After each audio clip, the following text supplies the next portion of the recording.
It's been long enough. We've not talked about Starfield in probably 30 minutes, so I think it's time to bring it up again.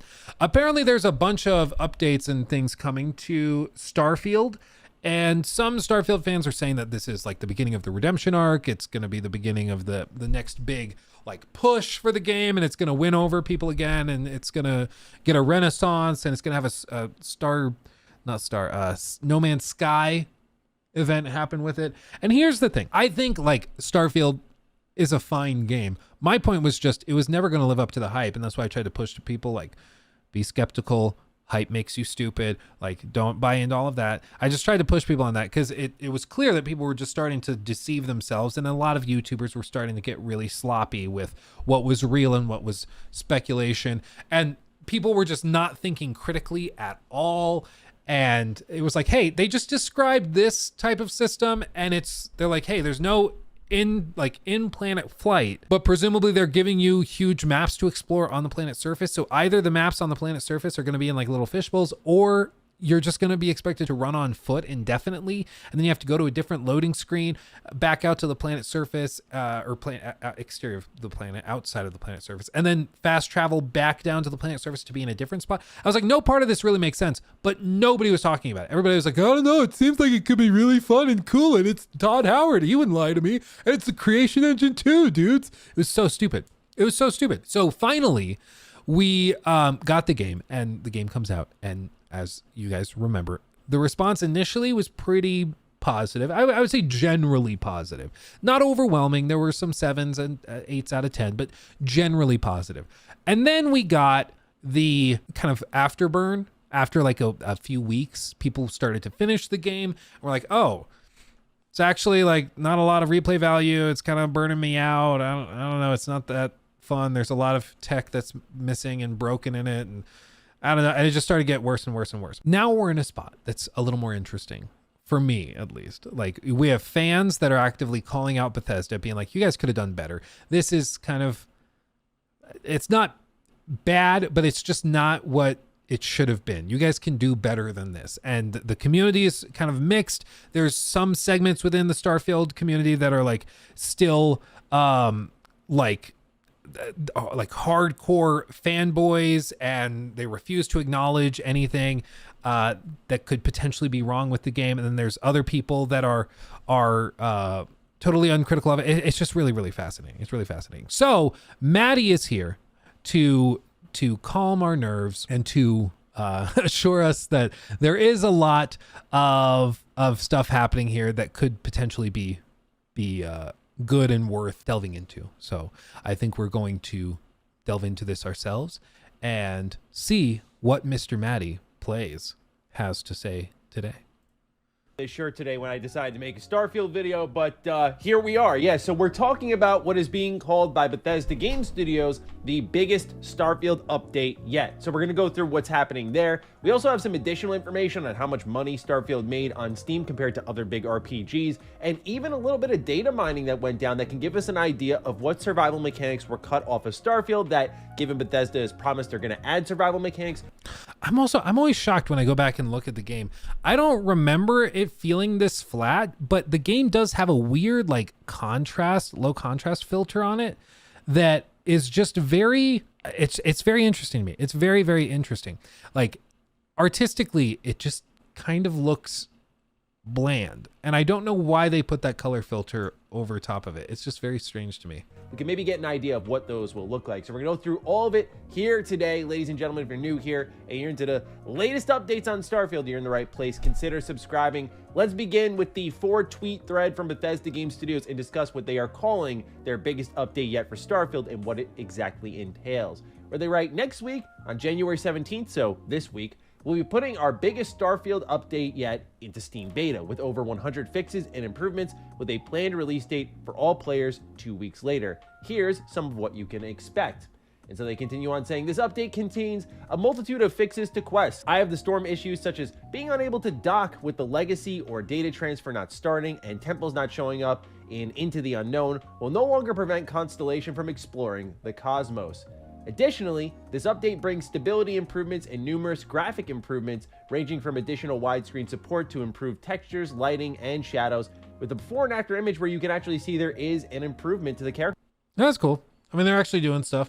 I think some people were being unfair in some of the responses to these tweets, because I saw these tweets and I thought it was like, it's good that they're doing this. It's good that they're improving it and trying to tweak stuff.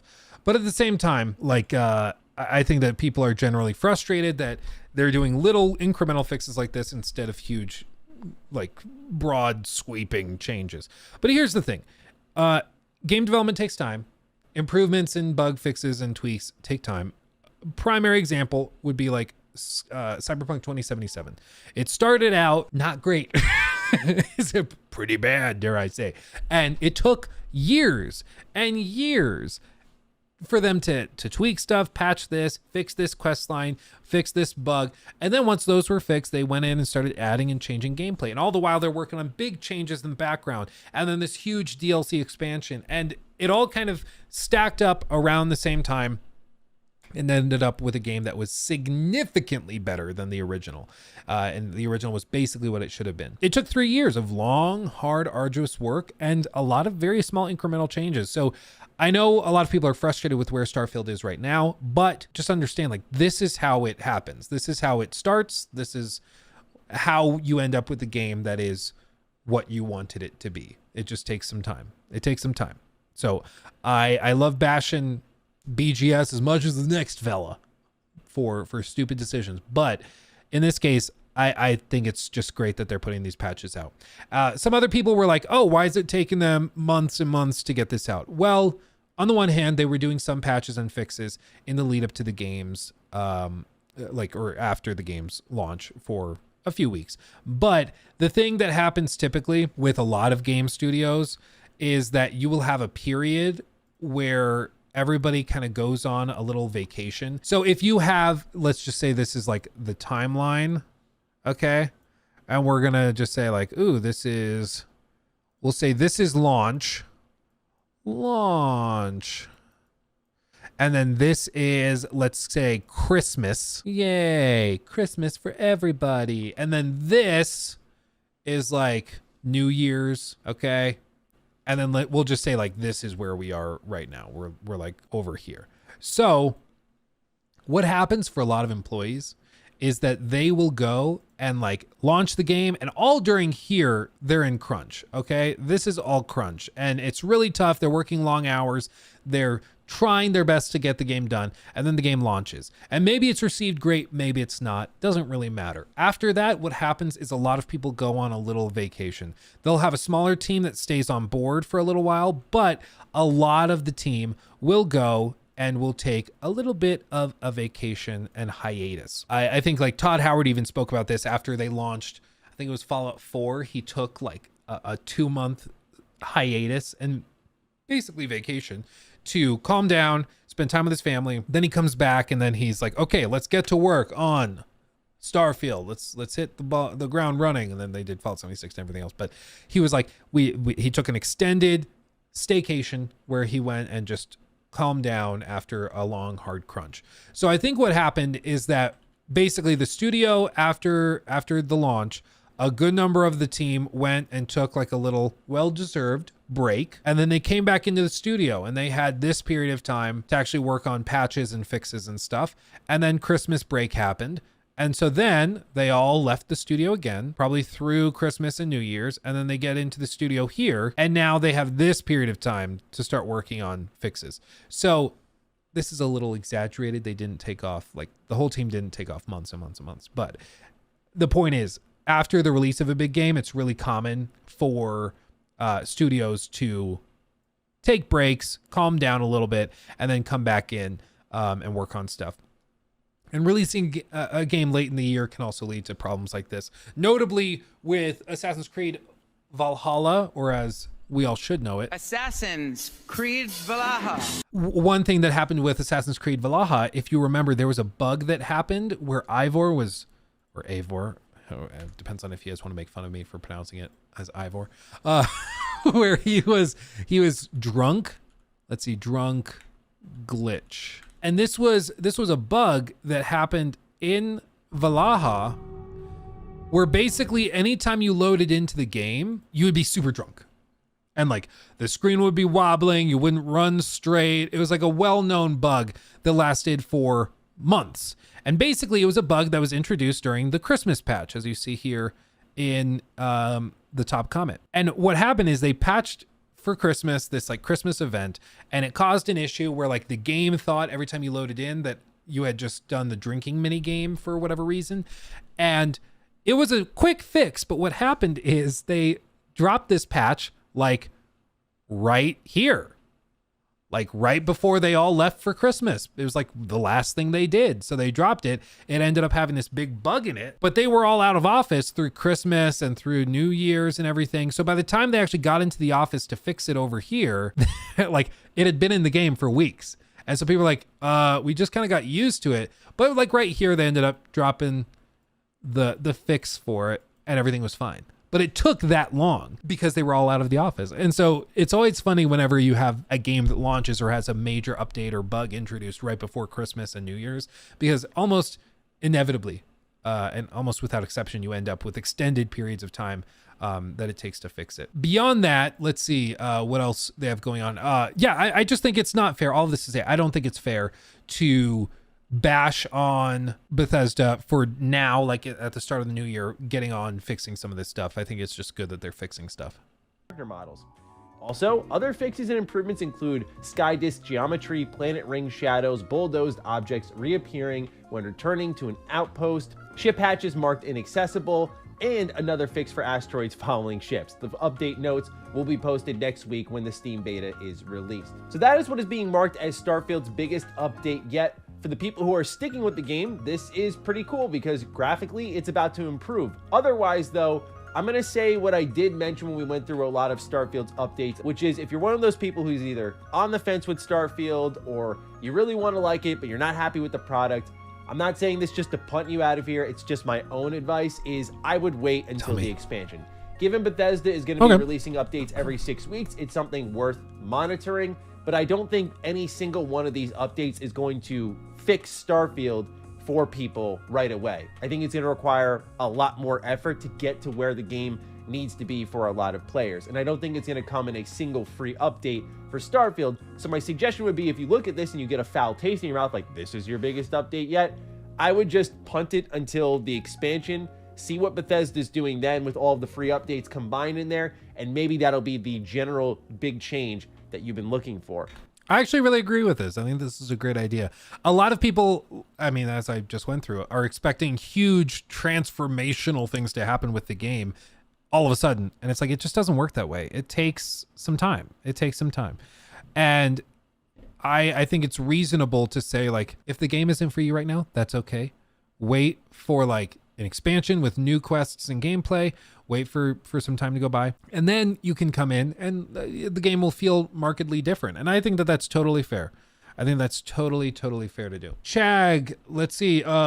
Glad you were giving a more nuanced perspective on Starfield. It's really relatively good game, albeit not a great game. Started to think you were bashing unreasonably much on an okay game, and I started to follow you on nuanced views of things. Yeah, no, I think it's really easy for things to get reductive and for people to just be like, so what you're saying is, it's like, no, what I'm saying is what I said.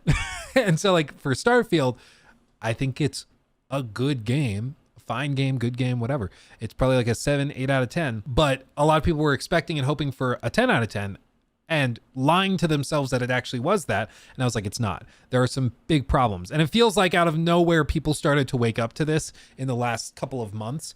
And I'm glad that they have. I'm upset that it took so long for people to kind of acknowledge what seemed to be the writing on the wall and what was readily apparent. But, you know, this is how we make studios hold their feet to the fire and get them to make the best games they can, is by giving them honest feedback.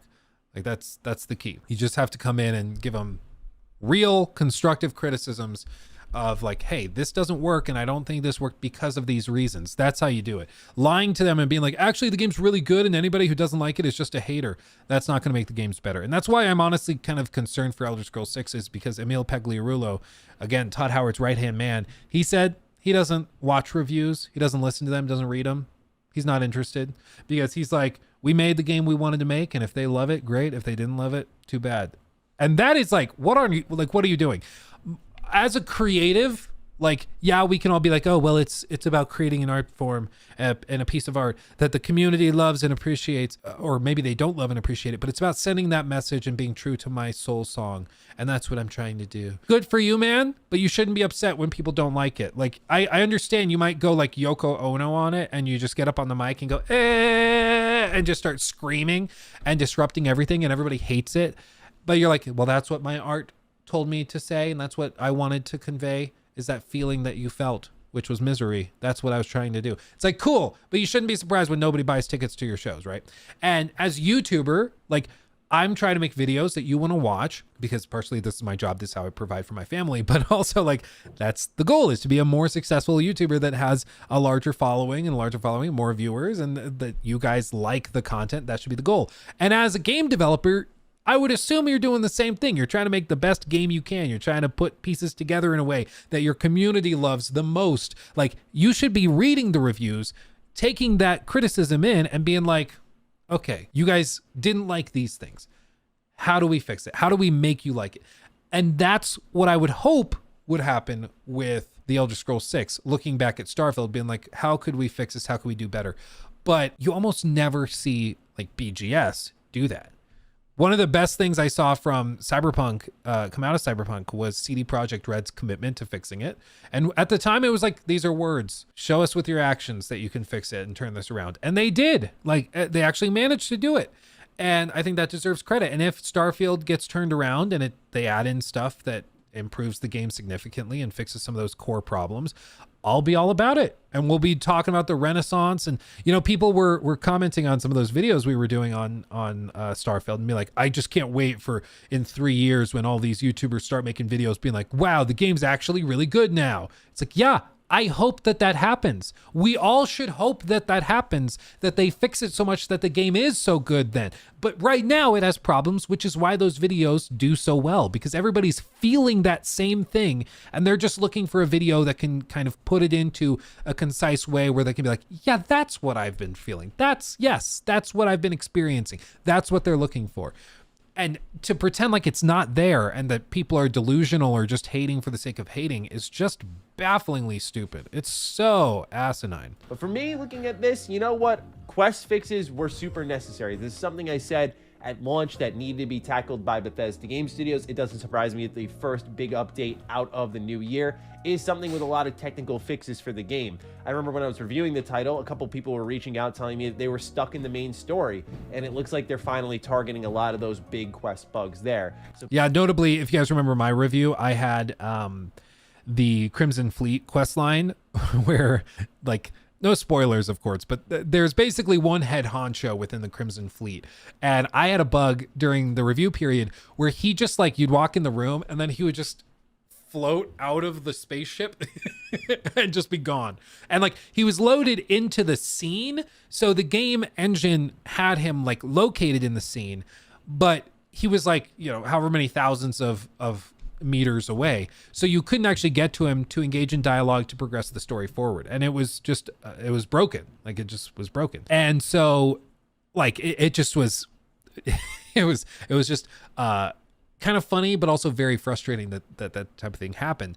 But it seems like they're targeting a lot of those bugs now and trying to fix them, which is good. I don't know if they fixed that one specifically, because I was able to get around it with, like, a secondary save and or a secondary like a save file, you know, so we were able to kind of get around it that way. But it sucked that it happened in the first place.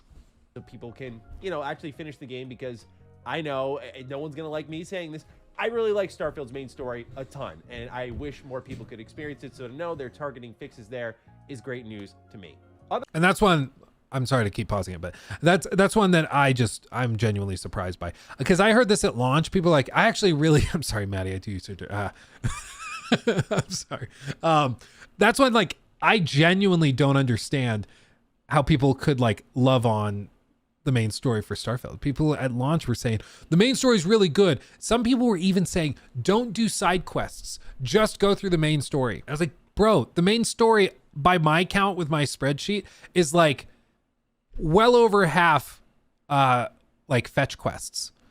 Or stuff like, hey, go in here and go to this place and collect that. ability or power, to keep it vague in case you haven't played it. And it was just like so boring and bland. It drove me absolutely crazy. So I don't know. I kind of want to have a conversation with someone like Matty on the main story. I don't think it would have a place in like a main channel video. I just don't think that would really work as a video, but maybe as a segment on the live stream, we could have somebody like Matty on that loves the main story so they can explain. Because maybe I just missed a ton of nuance to it and stuff, but I felt like it was just so lame. It was so surprising to hear that people liked it. Otherwise, it's just a lot of technical fixes. We'll get more updates in a few days, and I think that you should not be expecting any meaningful features for at least a couple of weeks. But why don't we talk about features that could be on the way? One thing Bethesda Game Studios promised in a Bethesda Net post at the end of the year was that survival mechanics will be added to the game. And Reddit user Red Salty Burger actually found an early concept. What the hell is a red salty burger? I'm sorry. That's just freaking funny. Man, I don't know how he read that without laughing. That's funny. Red salty burger. And then he just moves right past it. Game Studios promised I gotta hear it again. Bethesda Net post at the end of the year was that survival mechanics will be added to the game. And Reddit user Red Salty Burger actually found an early concept iteration of the star maps tucked away in the data files of Starfield. That's cool. Now, unfortunately, the resolution of the image is pretty low, so it's tough to discern all of the details here. But what you're looking at are some pretty noteworthy features that even Reddit commenters were pointing out, such as star system descriptions. There were map filters, also mentioning economy and trade. There were space travel hazards, like there's one that's mentioned here called solar radiation, which did light hole damage. There were micro meteors, which would do much more significant damage. It seemed like... Yeah. See, that's cool. But this is one of those problems, again, with not having a design doc while you make the game. Because when you're designing the game, if you establish, like, not to be too specific, but like I have some irons in the fire, okay? And one of the things I've always wanted to do is to make my own video game, kind of put my money where my mouth is. Obviously, it's very difficult. There's a lot of stuff that goes into this. Like, it's very expensive. It's very time consuming. It's just not that simple. And of course, I am very far away from being able to talk in detail about this stuff publicly. But I have a design doc for a game. I have a design doc with a hair sticking up out of nowhere. I have a design doc for a game. And it's a very lengthy document. Like, we're talking well over 100 pages. And it basically details the entirety of the game as I see it in my mind's eye, with everything from like sketches for like basic concepts of like how the game would be laid out, narrative elements, thematic elements, gameplay systems, like story outlines and plot twists. Like, everything is charted out. Yeah, it's an extraction shooter, guys, with NFTs. Yeah. No. But like basically the whole game is in there. The whole game is in there.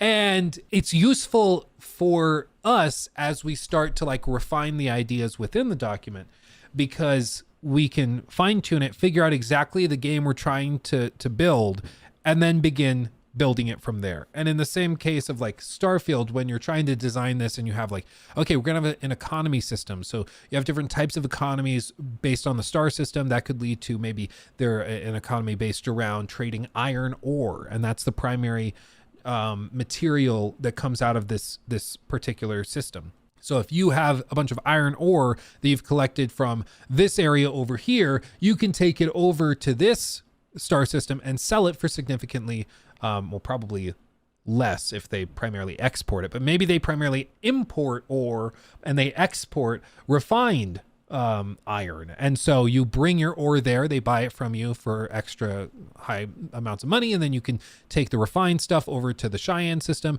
and maybe they take the iron ore and they're able to turn it into ships, and so you can bring that there and trade that. So there's a lot of really cool ideas that you could have with building out how these economies work and kind of break it in. And bring it down in detail. So having a design document that's established very early on can be extremely helpful, because you can give it to devs, you can give it to members of the team to be like, this is the game, this is the vision. It's not to say we aren't going to change stuff. It's not to say that things within this couldn't change, but if they did change, it'll be changed in the document. And then everybody is on the same page. Everybody knows exactly what is happening. Everybody. And I think that that's really, really key. And you see elements like this within BGS games specifically, is that they kind of are making it up as they go along, trying to figure out, okay, well, what if we put in this? And then they put it in and it's kind of weird and broken and they back it out and it just like kind of falls apart. It's just really, really interesting how it goes. Definitely a pirate game. You don't know me. You don't know me. I'm really excited. If we end up being able to share it, I'll share it. Because like we're doing well, like the channels are doing well. They make decent revenue and stuff. I have 2 full-time contractors I work with, but we're not at the point where I have like donkey levels of money where I can just go and do whatever I want.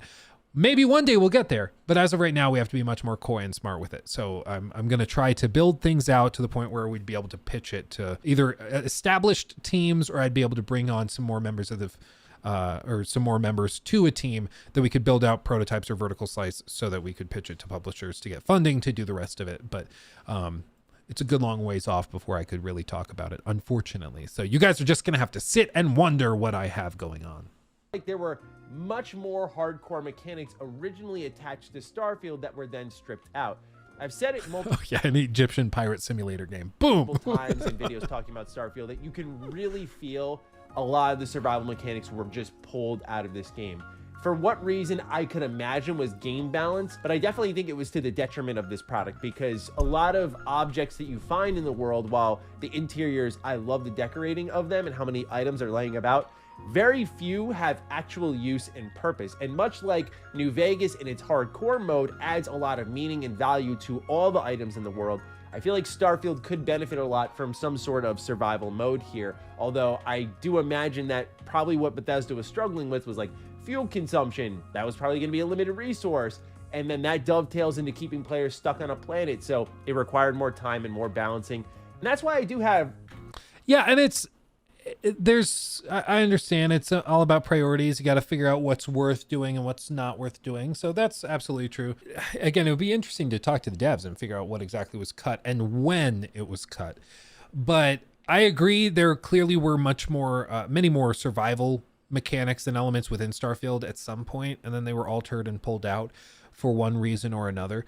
I do think I don't know if it would have made Starfield that much better, honestly. Like, it might have been a good idea to cut it, just because Starfield's problem already is that it gets very tedious and repetitive. And if they built more repetitious activities into it, it could have gotten even worse. Like, oh, now you have to worry about going to sleep every in-game day. And then you have to keep track of the in-game day, not based on the planet you're on, but based on your actual internal clock. So you have to keep that totally separate, and you have to track all of that, which could get kind of disorienting, because at least in New Vegas, it's kind of like, okay, you're playing through the game and then nighttime hits in the game, you go to sleep through the night, or maybe you want to move through the night and avoid being out during the day, so you sleep during the day and not at night. But in Starfield, like, you go to one planet and the day takes 2 Earth days to complete. So even though your internal clock for your player character says that you need to sleep right now, you have to stay awake, because it's not actually,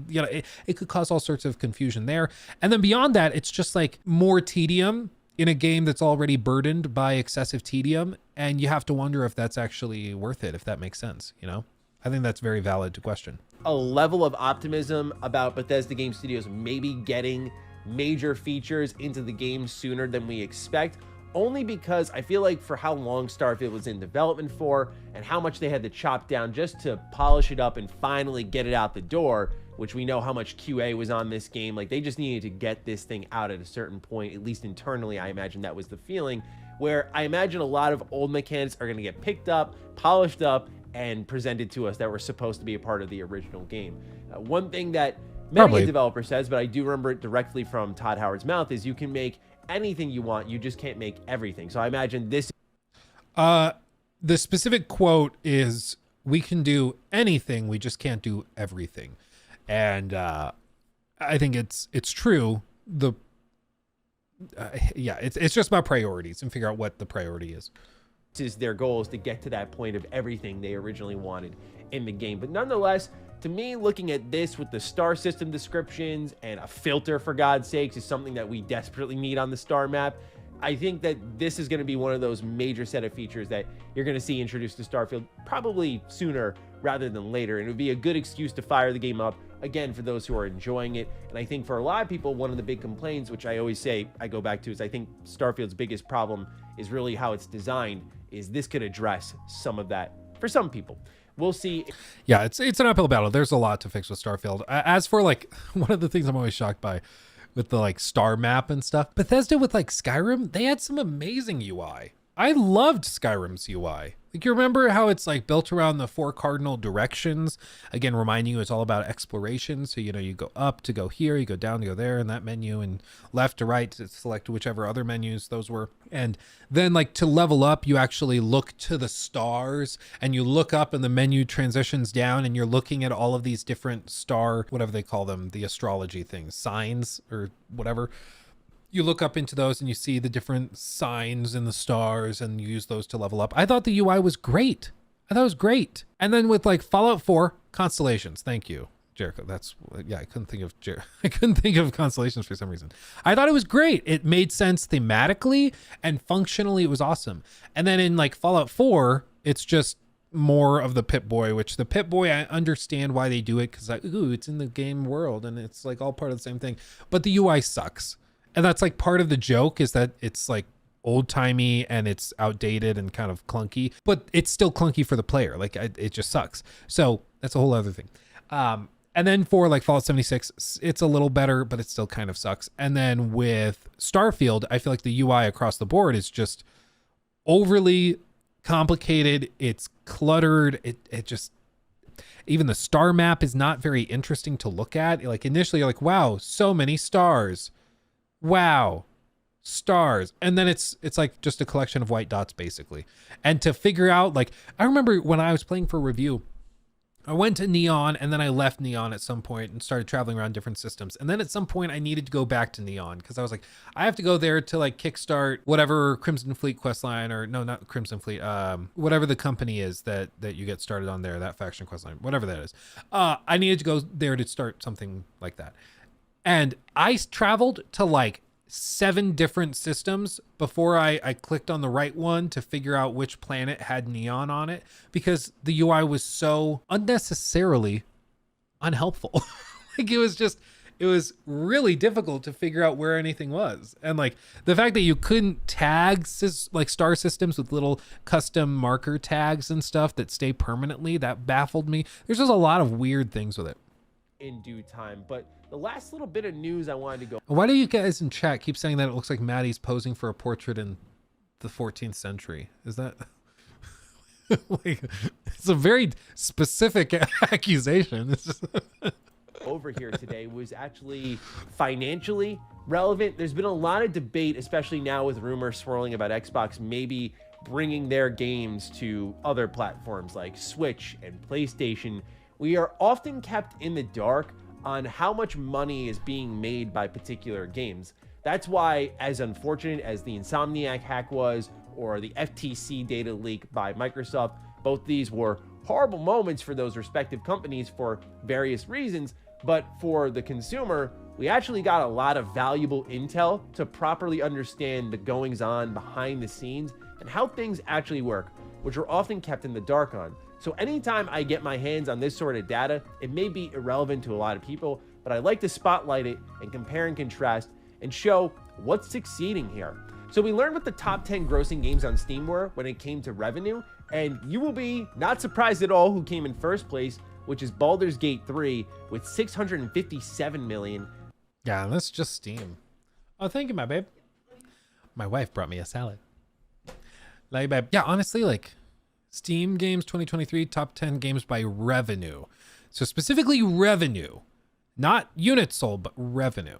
So you see Starfield's at 235 million, beating out Sons of the Forest, Resident Evil 4, Fires of Rubicon, Fighters Champion, FC 24, Jedi Survivor, beating out all these. Now, granted, some of these, were sold on other platforms primarily. Some of these, made money on other things like Epic Games Store or directly through the EA launcher or whatever else. So it's not always like super clear. But the interesting thing about Starfield being at 235 million while launching on PC on Game Pass was that I think most people that bought it on Steam were buying it with the $100 version, because think of it, like if you're a hardcore Bethesda fan, you're probably a modder as well. So you're going to buy it on PC or get it on PC. But you're also, if you're a hardcore like Bethesda fan that likes mods, you're probably buying the Steam version. Even though you could play the game for cheaper through Game Pass, modding through Steam is just frankly way easier. So a lot of people decided to go that route. So they get Starfield through Steam and they purchase it. And if you're a hardcore Bethesda fan, are you going to buy the basic version or the version with early access that's $100? Probably the premium version for $100 that gives you early access. So I would not be shocked at all if like 80 to 90% of these sales on Steam were for the deluxe version, which is why the number is so high. And then as for Baldur's Gate 3, some people were saying, I'm surprised it's not higher. A lot of people already owned Baldur's Gate 3, like the most hardcore Baldur's Gate fan base and the Larian fans already owned it. I already owned Baldur's Gate 3. It actually created sort of a problem when they sent a review copy to me to play through Steam, because I already owned the game and they sent me a copy for the game that I already owned. So it initially caused some problems before they got me access to like the dev key to get access to the correct version of the game. But that's just because, you know, the hardcore fans loved it. As for Hogwarts Legacy, I mean, I think they probably sold like $700 million worth of copies on the PS5 alone. Then Hogwarts Legacy with 341 million. And in third place is Starfield at 235 million, which of course speaks to not only the hype and anticipation behind the game, but also that a lot of people are among the belief that, well, Starfield didn't sell well because it's on Game Pass, which for the majority of the internet is just guesswork, because why would you pay for X product if you can get it for $15 a month? And I think some of that assuming is fair in this case, because Starfield did lead to Xbox getting the single most subscriptions in a day in their service's history. So yeah, I wouldn't blame people for thinking Starfield didn't sell much, but it was actually in the top 3 on Steam.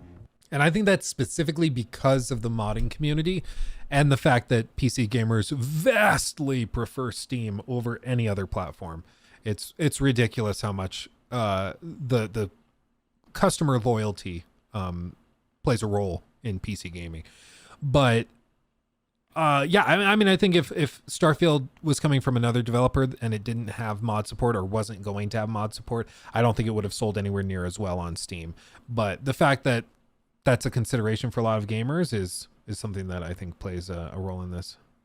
Which is pretty incredible to see. And obviously that means there's a big install base there. They did mention 13 plus million players have already grabbed Starfield up. So I imagine this is why Bethesda is committed so hard to a massive amount of updates, because that's not really a player count that you can let slip.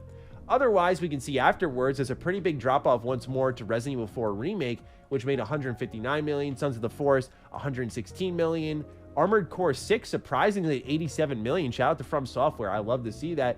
Football Club 24 81 million, Jedi Survivor 68 million, Lethal Company 52 million, and City Skylines 2, no matter how broken it was, sold 50 million worth of revenue. So now you see just how much money flows through this industry, which is why so many people lack sympathy when games come out and they're really bad. It's like, look how much money you can make. Like Armored Core 6 at 87 million is crazy. Armored Core 6 generated more revenue on Steam than Jedi Survivor. Also bear in mind that, like, I'm assuming revenue, I don't know the specifics of the chart, but you have to wonder if the revenue counts the, sorry, Maddie, every time I pause it, I do them so dirty. But I wonder if that counts Steam's cut or if that's pre-cut. Because if it's raw revenue and not just like, obviously it's not profits, but it's revenue. So if it's revenue pre or post Steam's cut matters, because Steam's taken like 30%. So you got to slash all those numbers to it, 2/3 of what they would be otherwise. So the numbers are even lower. Steam is really making a lot of money for for what they're doing. But yeah, they make good money. And then there's also, added costs and charges thrown in as well. It's not like they're just pocketing $600 million or $200 million. Like, yeah, they're making tens of millions of dollars, but still, like, it's not that simple. But you got to keep in mind, Jedi Survivor had a really borked PC port that a lot of people were displeased with, where I know Jedi Survivor was in the top 10 selling games overall throughout the year. So just keep... And I think also, and I have not had this confirmed recently, But my understanding, last I read an article breaking it down, was that when you buy a game on Steam for like $70, and then you take that $70 game, you play it for 30 minutes and it's broken, so then you refund it through Steam's return period. What happens is that you get back the full $70 you paid, but Steam keeps their cut. So they'll keep their $22, $23, whatever it is. And the difference, Steam's cut, basically has to be paid by the publisher. So when you have like mass returns of games, it can cause all sorts of major problems, which is like the same issue that The Day Before had, where they released the game. A lot of people bought it to try it for an hour and it sucked. And then they all start mass returning it. And so they shut down the store page and everything. And it causes all sorts of problems. It might not be like that anymore. Maybe Steam only takes 10%, but I would imagine Steam at the very least keeps some percentage of the original sale, because Steam didn't do anything wrong. They facilitated the sale and the transfer of the game, and then the recollection of the game and the deletion of the game when they returned it. And then also they provided and were able to broker the return process. So Steam did extra work. They should probably keep their cut. You know, it's not their fault the game sucked. So I think it would make sense if Steam took their cut and kept at least part of it. But all this to say, like for something like Jedi Survivor that launched and had a really buggy PC launch, I wouldn't be surprised at all if that raw revenue number was even higher, but just because of returns and refunds, they dealt out and lost a lot of that extra money. There's a lot of problems with it. Keep in mind, this is platform-based numbers, but to see how much Baldur's Gate 3 dwarfed the entirety of the industry is exciting. And look at the top 3 games on Steam. They're all RPGs, whether you feel positively or negatively about them. For me, out of the 3 here, I like Baldur's Gate 3 the most. I wasn't super in love with Hogwarts Legacy, and I really did enjoy Starfield, but I love to see that RPGs are the cream of the crop and continue to be. Dude, this gameplay is bugging out. Just look at all the characters that like he runs around for some reason. This is what I mean with the AI and Starfield also being brain dead. And it gets like no attention, but this guy, like, watch, he just runs and clips up the stairs. See, like he jumps up the stairs, drops dead there.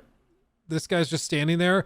There's all these gunshots going on. It's just like, oh, whatever. And then like this, she clips onto the table. See, he shot her, and then she clips up. Again, I felt like people were like, actually, it's really polished. I'm like, it's still super clunky and broken. Like it just is. But one of the things I'm curious of, and I would love to know if anybody's come across like a study or anything, I'm wondering if RPGs become more popular in years and periods of like political and like real world instability. You know, like when people's lives are more stressful and they're enjoying their lives less, are RPGs more popular in those years?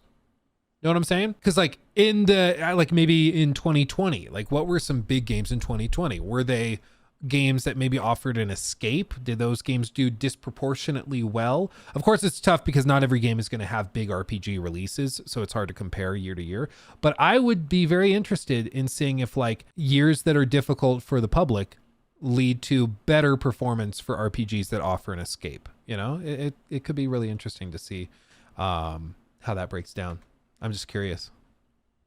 People were really doubting that future. So yeah, Starfield did really well. So did Baldur's Gate 3. So did many games this year. Just wanted to highlight all of that. So that's Starfield's biggest update yet. We'll see it in a couple of days and see if there's any more information that we can pick apart throughout the patch notes. But I wouldn't expect Bethesda to get their CD Projekt Red on a little too soon here, and all of a sudden they were like tucking in little hidden updates here or there. Like I remember CD Projekt Red putting Cyberpunk, like people jumping off buildings and whatnot. And that was crazy because that was just so out of nowhere. But nonetheless, yeah, it's going to take them a while. I think that's absolutely fair. As always, go subscribe to Matty. He's a friend of the channel. And you should send him some love because he makes good content. And if you've not seen his second channel, Retro Rebound, very good stuff. If you like retro games and you like to delve into that stuff, very, very good. So I highly recommend you go check that out. As for everything else, I mean, it's just a very interesting time to be a BGS fan and to want the best for them. And I think they probably will make some improvements. I have not seen any evidence that Bethesda is going to magically be able to like retcon the whole thing or be able to, or maybe not retcon's the right word, but I've not seen any evidence that they're going to be able to totally rework this and turn it into like the game of everybody's dreams or anything like that. I think they probably add some bug fixes. They probably release some expansions that are pretty good. And they probably also add in some little like speeder bike type things maybe, but I don't think they're fixing the fishbowl problem, because if you didn't see my video on why it's not that easy to fix that, you should go check it out on the main channel. It's, you know, basically modders say that Starfield can't be fixed. And it's basically because of the way that the creation engine codes player locations and how they tie dynamic objects in the game world to a centralized point. Instead of following the player with that point is locked to the point of origin, which is like the spaceship usually. And as a result, the farther away from the spaceship you get, the more unhinged the game starts to handle things. And so I don't think that there's an easy way for them to just fix that with Starfield, at least not in a way that makes sense, probably financially. They might be able to fix it with some extra like patches and tons of work there, but it's not going to be that easy. It's going to take a lot. So it's going to be very, very, very difficult, I think. But maybe they try, maybe they blow me away and surprise me. But my guess is, if you look at the history, I have not seen a history of really pro-consumer behavior from Bethesda in the last decade. If anything, I've seen the opposite. So I would guess that they probably go the opposite way. He took my thing. Red flag, red